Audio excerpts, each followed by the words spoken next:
കാളയുടെ കുത്തേറ്റ് KSEB ജീവനക്കാരന് പരിക്ക് പറ്റി. നെട്ടൂരിലെ KSEB ജീവനക്കാരനായി വിനോദിനാണ് പരിക്ക് പറ്റിയത്. വെള്ളം കൊടുക്കാനായി കെട്ടിയ സ്ഥലത്ത് നിന്ന് കൊണ്ടുപോകും വഴിയാണ് കാള വിരണ്ടോടിയത്. കാളയെ പിന്നീട് പിടിച്ചു കെട്ടി. രാഗിൻ, ഇത് എപ്പോഴായിരുന്നു ഈ അപകടം? പരിക്ക് സാരമുള്ളതാണോ? ഉച്ചയ്ക്ക് 12 മണിയോടെയാണ് വെള്ളം കൊടുക്കാനായി കെട്ടിയ സ്ഥലത്ത് നിന്നും ഈ കാളയെ വീട്ടിലേക്ക് കൊണ്ടുപോകും വഴി വിരട്ടോടിയത്. ഉടമ കൂടിയായിട്ടുള്ള വിനോദിനാണ് പരിക്കേറ്റത്. വിനോദ് KSEB ജീവനക്കാരനാണ്. വിനോദിനെ കാള കുത്തിയ ശേഷം ഇയാൾക്ക് പരിക്കേറ്റിട്ടുണ്ട്. ഇയാളെ കൊച്ചിയിലെ ആശുപത്രിയിൽ പ്രവേശിപ്പിച്ചിരിക്കുകയാണ് ഇപ്പോൾ.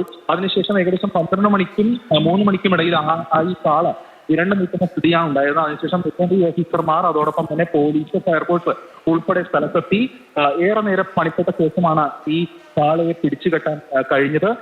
എന്തായാലും മറ്റു കാര്യങ്ങൾ ഉൾപ്പെടെ പോലീസും നോക്കുന്നുണ്ട്. ഇപ്പോൾ ആരോഗ്യനില തൃപ്തികരമാണ് എന്നാണ് ഇപ്പോൾ ലഭിക്കുന്ന വിവരം. എന്തായാലും കൊച്ചിയിലെ ആശുപത്രിയിൽ ചികിത്സയിലാണ് വിനോദ്. ശരി, രാഗിനാണ് വിവരങ്ങൾ പങ്കുവച്ചത്.